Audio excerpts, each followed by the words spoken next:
وقال الذين أوتوا العلم ويلكم ثواب الله خير لمن آمن وعمل صالحا ولا يلقاها إلا الصابرون.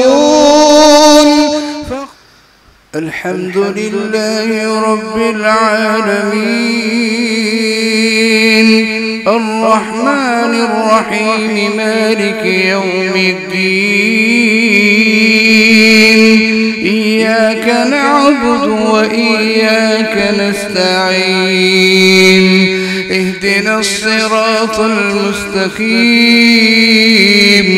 صراط الذين أنعمت عليهم غير المغضوب عليهم ولا الضالين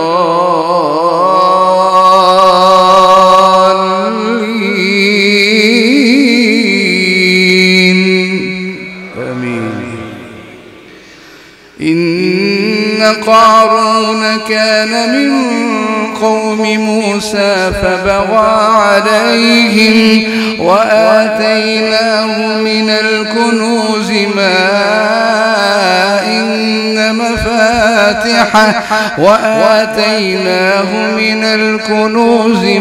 إن مفاتحه لتنوء بالعصبة أولي القوة إذ قال له قومه لا تفرح إن الله لا يحب الفرحين وابتغ فيما آتاك الله الدار الآخرة ولا تنس نصيبك من الدنيا وأحسن كما أحسن الله إليك ولا تبغ الفساد في الأرض إن الله لا يحب المفسدين.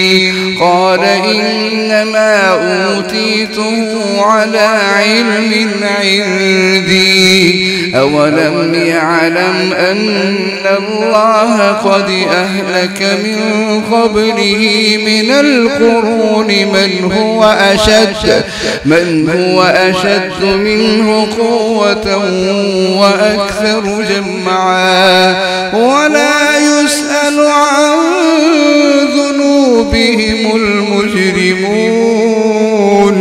فخرج على قومه في زينته قال يا ليت لنا فخرج على قومه في زينته قال الذين يريدون الحياة الدنيا يا ليت لنا مثل ما أوتي قارون إنه لذو حظ عظيم. وقال الذين أوتوا العلم ويلكم ثواب الله خير لمن آمن وعمل صالحا ولا يلقاها إلا الصابرون.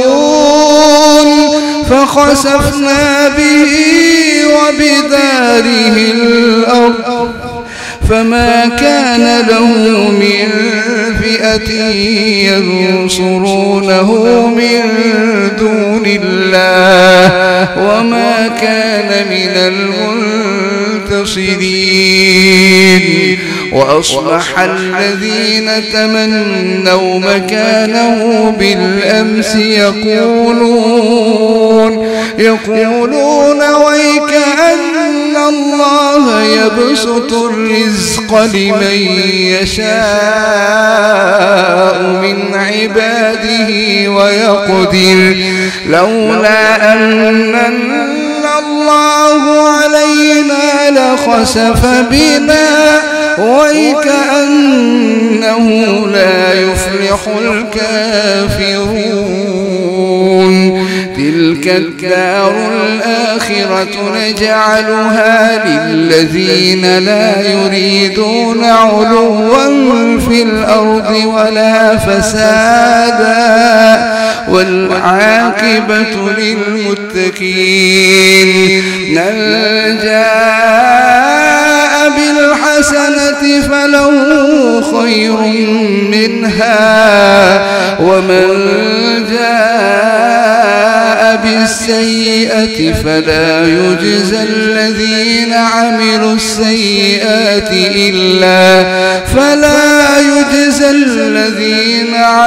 السيئات إلا ما كانوا يعملون. إن الذي فرض عليك القرآن لرادك إلى معاد قل ربي أعلم من جاء بالهدى ومن هو في ضلال مبين. وما كنت ترجو أن يلقى إليك الكتاب إلا رحمة من ربك فلا تكونن ظهيرا للكافرين.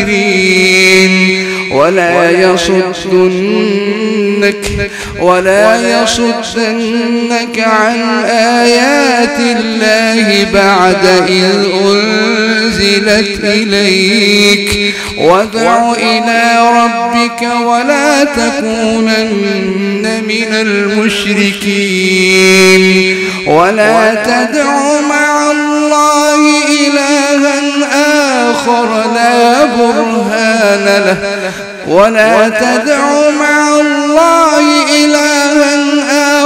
لا إله إلا هو